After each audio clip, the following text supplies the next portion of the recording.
ராமநாதபுரத்தில் பச்சிளம் குழந்தைகள் பயிலும் அங்கன்வாடி மையத்தை குளம் போல சூழ்ந்துள்ள தண்ணீரை வெளியேற்ற நடவடிக்கை எடுக்குமாறு கோரிக்கை எழுந்துள்ளது. இது பற்றிய மேலும் விவரங்களை எமது செய்தியாளர் கண்ணன் பாபு வரைக்கு கேட்கலாம்.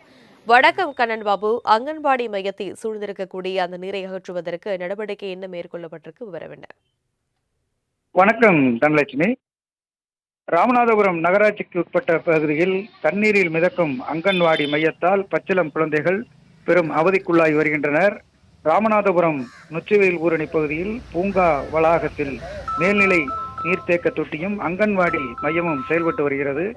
இந்த மேல்நிலை தேக்க தொட்டியின் இருந்து காவேரி கூட்டு குடிநீர் திட்டத்தின் மூலம் தினமும் அந்த பகுதி குடியிருப்பு பகுதிகளுக்கு சுமார் பல லட்சம் லிட்டர் தண்ணீர் விநியோகம் செய்யப்பட்டு வருகிறது. இந்நிலையில் தினமும் நீர் ஏற்றும் போது முறையாக கவனிக்காத நிலையில் நீர்த்தேக்க தொட்டி நிறைந்து அப்பகுதி முழுவதும் தண்ணீர் வெளியேறி குளம் போல சூழ்ந்து உள்ளது. நீர்த்தேக்க தொட்டி சம்பிலிருந்து லட்சக்கணக்கான லிட்டர் குடிநீர் வெளியேறி வீணாகி வரும் நிலையில் அங்கன்வாடி மையத்தை சூழ்ந்துள்ளதால் அங்கு குழந்தைகளை அனுப்ப பெற்றோர்கள் அச்சப்பட்டு வருகின்றனர். குழந்தைகளுக்கான விளையாட்டு மைதானம் முழுவதும் தண்ணீர் தேங்கியுள்ளதால் குழந்தைகள் விரும்பி விளையாடும் உபகரணங்கள் அனைத்துமே தண்ணீர் மூழ்கி வீணாகி வருவதாக வேதனையுடன் தெரிவிக்கின்றனர். மேலும் அருகிலேயே குடியிருப்பு பகுதியிலும் உள்ளதனால் அப்பகுதி முழுவதும் கழிவு நீராக மாறி சுகாதாரக்கேடு ஏற்பட்டுள்ளதாகவும் துர்நாற்றம் வீசுவதாகவும் அப்பகுதி மக்கள் வேதனையுடன் தெரிவிக்கின்றனர். தண்ணீர் சூழ்ந்து சுகாதார கேட்டை ஏற்படுத்தும் அங்கன்வாடி மையத்திற்கு குழந்தைகளை இனி அனுப்ப மாட்டோம் என பெற்றோர்கள் தெரிவித்துள்ளனர்.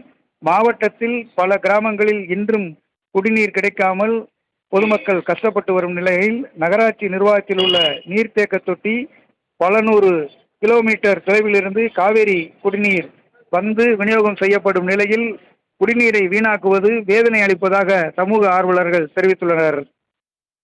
தனலட்சுமி, விவரங்களுக்கு நன்றி கண்ணன் பாபு.